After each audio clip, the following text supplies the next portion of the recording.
Welcome to Headline to Heartline. Before we begin, here is the reflection that matters. When a story starts confirming what many people have suspected for a long time, that is exactly when we need to slow down, clear the noise, and ask what is fact, what is interpretation, and what deserves our closest attention.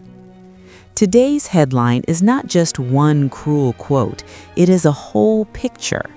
The Times is discussing a report that presents Meghan as divisive, controlling, image-driven, and deeply damaging to Harry's life, reputation, and family ties.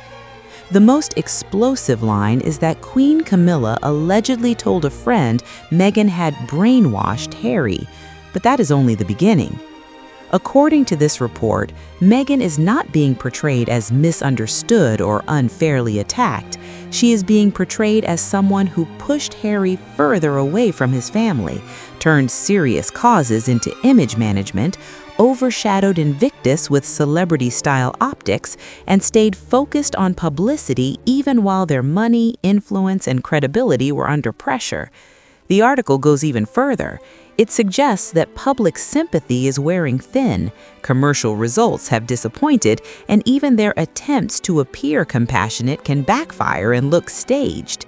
And that is exactly why this story is landing so hard, because it pulls together a lot of the criticism people have had for years in very plain language: family estrangement, PR obsession, money questions, weak results, and a public image that many now see as polished but unconvincing. In this telling, Meghan is not just controversial, she is the center of the storm. Now, if you have watched this channel before, you already know I have been skeptical of Meghan for a long time, not for no reason and not out of blind dislike, but because of the patterns, the contradictions, the self-promotion, the victim narrative, the carefully managed image, and the gap between what is presented and what actually holds up. So when a major outlet like The Times publishes a piece like this, it gets attention because it feels like the mainstream press is catching up with concerns many people already had. But that is also why we need to be careful. The Times is a credible outlet, and that matters.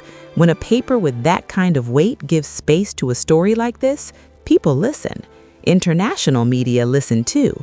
That is part of why this piece feels bigger than ordinary royal gossip. It feels like a sign that the tone of mainstream coverage is changing. And then we come to the writer. The report is based on claims from Tom Bower, a British investigative biographer known for harsh and highly adversarial writing about powerful public figures.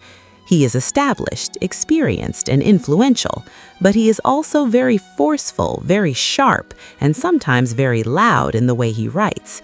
So this is not something to dismiss, but it is also not something to accept line by line without thinking. That is the center of this story. Because the real question is not whether the article is harsh, it clearly is. The real question is this: when a respected outlet validates a view that much of the public already holds, how should we read it? What should we take seriously? What should we question? And what does it tell us about Meghan's next steps? For me, the answer is this: the broad direction of the article should not be ignored. The piece reflects a growing willingness in major media to stop framing Meghan and Harry mainly as victims of bad coverage and to focus more on how their own choices may have fueled the backlash around them. That matters. It tells us the scrutiny is deepening. At the same time, the most explosive parts of the article still need caution.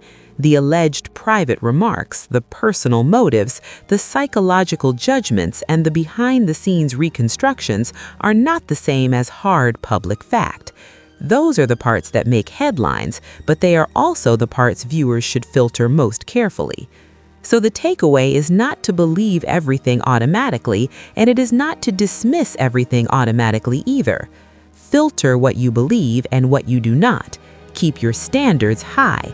But also keep watching Meghan's next steps closely, because when major outlets start publishing more material in this direction, that tells us something important.